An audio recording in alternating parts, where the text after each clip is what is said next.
my fellow collectors, this is Link's Reviews and I'm Link, and today we have some Dune Part 2 Funko Pops to unbox and review. These are going to be super awesome, so let's get right to it, shall we?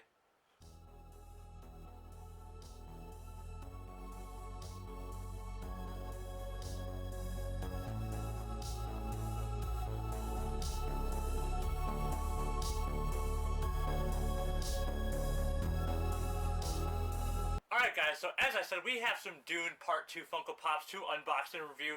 Did you guys like Dune Part 2? If you saw it, if you did, let me know. I actually liked it, although there were a couple parts I did not like how they changed the storylines. I found it a bit weird, but I understand the reason why they did it. But before we get to the Funko Pops, you know I gotta plug my other channels and my other stuff as well, so sorry about that if you're not interested. If you guys are interested though, I have a cosplay and 3D printing channel that I have on the side. It's where I also 3D print, do cosplay for the conventions that I go to. Also, I have an Etsy shop connected to that channel, which I make keychains on there and custom prints. Last week, I said I showed you a Mandalorian helmet that I made and the Huntress mask from Dead by Daylight. Now, for popularity-wise, plus a friend asked me to make one, we have the Helldivers 2 Hero of the Federation helmet. I also have the file for the Infiltrator helmet as well, and I'm potentially soon getting the OG helmet for Helldivers 2 as well. So if you guys want to order that, you can. I'll leave a link in the description below for my custom. I'll let you know how much it is depending on your head size. But yeah, check that out. Also, we are doing a giveaway at 1,000 subscribers on this channel. We're giving away a Phoenix Funko Pop comic cover and something else. Maybe it'll be a 3D printed thing. Who knows? I'm not sure. But yeah, also thank you so much for all the recent subscribers. We are at 756 subscribers, or 57, I can't remember. Thank you guys so much. But back to the main content of this video. So first up, we have Paul Atreides, number 1493. He looks absolutely amazing as the fully realized Kwisatz Haderach the Muad'Dib, although you know he's just feeding into that propaganda because he has to for his revenge. So let's get this open and check it out, shall we? So now this Funko Pop line has 6 Funko Pops. It's gonna be super sweet. Let's get it open and check it out. I love his robe in this as well, like his cloak and his cape. It's so cool. Here we have him. He looks absolutely fantastic with the full blue eyes. Does not come with a base, but he stands up really well. The cape acts as a third anchor point, so it's absolutely amazing. Super cool. The knife is actually really nicely detailed. It's not bent, which is a plus. Hands look good. Paint looks good. All in all, a 10 out of 10 Funko Pop looks amazing. Alright, so next up we have number 1494, and that is Gurney Halleck. Absolutely amazing character in the Dune franchise. Literally second to Duncan Idaho, in my opinion, and the side characters. Although they're not really side characters, they're side characters in my opinion. They're just another main character. Absolutely amazing though. Let's get it open and check it out. Alright.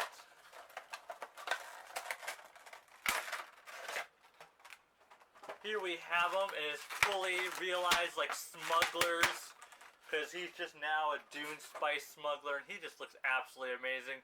Check him out with his Atreides sword. So cool. Gurney Halleck, an amazing fighter, just as long with Duncan Idaho. Although, who's better, Duncan Idaho or Gurney Halleck? I am not sure.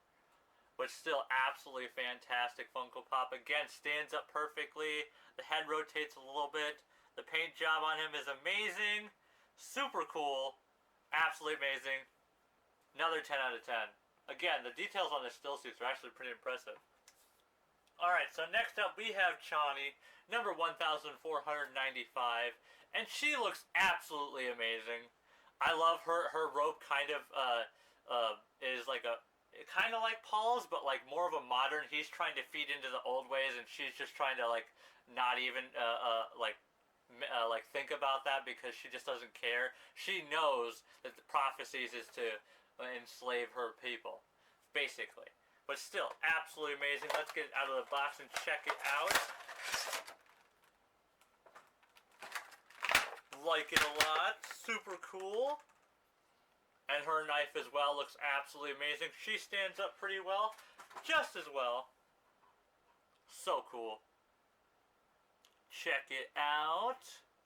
She's a slightly wobbly, but not enough to tip her over unless you were to really wobble her. But still, super cool. I love how her blade looks almost slightly longer than Paul's, but it's not. They're the same length, just the way she's holding it. Her still suit looks amazing. Detail on her is fantastic. Her coat is awesome. Again, I just love the still suits from Dune. Alright, so next up we have Mr. Stilgar, number 1496. I do not like how they portrayed him in the second movie. They made him like a super fanatical person, like, it's the Muad'Dib, it's the Muad'Dib. He was not like that in the books, at least from my opinion of it. He wasn't that fanatical. It was like he was a great leader beforehand, and then they just kind of like rail-sided him to a fanatical person that just didn't think for themselves, which kind of bothered me. But still, let's get it open and check him out.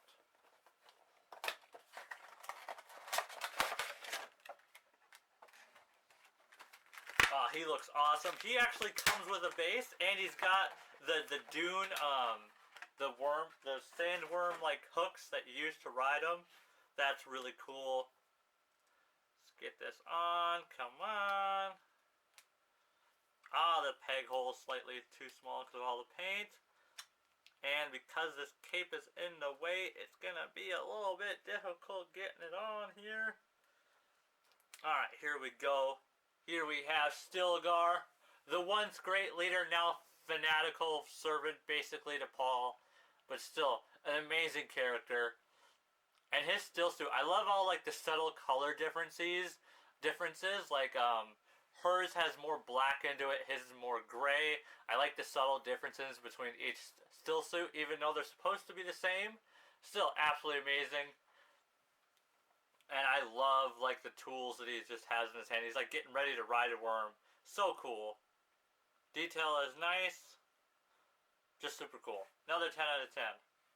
Alright, so next up we have one of the main villains of part 2, and that is Feyd-Rautha Harkonnen, number 1497.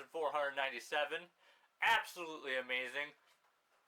I love how he also, like, spoiler alert, how he like mocks Paul Atreides when he says, "May thy knife chip and shatter," because he's like, what the heck does that mean? That sounds bad, but he just says it anyways. Also, what the look when he gives Paul when Paul silences the Bene Gesserit, and it's so funny. It's like, whoa, that's cool. You could do that. It was like he was almost impressed by him for a second. Still, absolutely fantastic. One of my favorite characters in this, the Dune books. He does not come with a base, but he stands up pretty well. His little knife or sword looks super cool. I love the sigils on it.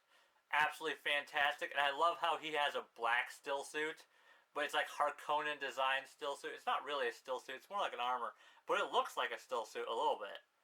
But absolutely amazing. Super cool. Love his pale head, although he was... Fun fact, he was wearing a bald cap because he was filming another movie at the same time. I'm talking about Austin Butler, where he had to have a nice full head of hair. So they blended that in really nicely. Still, absolutely amazing Funko Pop. Super cool. Alright, now for our next and final Funko Pop, which is number 1498. And it is Princess Irulan. And she is the future... I guess technically wife to Paul Atreides, but she's not really his wife because he loves Chani. Although they kind of changed the ending of this one, because in the original one, in the books, Chani stays with him, and this one she leaves him. Maybe they'll get back together again, maybe they won't, I'm not sure. But basically, in the books, Paul never touches her. He only ever has eyes for Chani. They have kids. She tries like drugging Chani so that she can't have kids. So that leads flipping Chani to take the water of life to get pregnant. That's what causes the Leto and Ganima, the twins that literally have all the memories. They're kind of like Alia of the Knife, but they're not. I'm not going to spoil it anymore. Let's just say it gets complicated. But she kind of makes she redeems herself by raising the twins. After some circumstances happen that forces her to be the one to raise them, and they view her as her mother, or like an aunt, so it's really nice. But still, let's get this open and check it out. Loved Florence Pugh's portrayal of Princess. I'm really hoping that we see her a lot in the next one. I'm hoping we see her a lot in all of them. Well, all the characters a lot. Although I'm curious if they are going to make a third one. So here we have her. Love her headpiece. She looks absolutely amazing. Although she's a little bit wobbly because she does not come with a base, unfortunately. But still, absolutely fantastic Funko Pop. Love the detail. The silver or slash gold and the white on her headpiece is amazing. I really like it. It's a really nice detailed piece right here. Another 10 out of 10. Although I'd be willing to knock it down to 9.5 just because of how wobbly it was, but still an amazing pop. All in all, an amazing line. If you guys like this video, hit that like button, subscribe if you're new, share this with your friends, comment down below and all of that jazz. It's not standing up right now for some reason. But yeah, that's pretty much it for this video, guys. As always, my fellow collectors, have a nice day and peace out.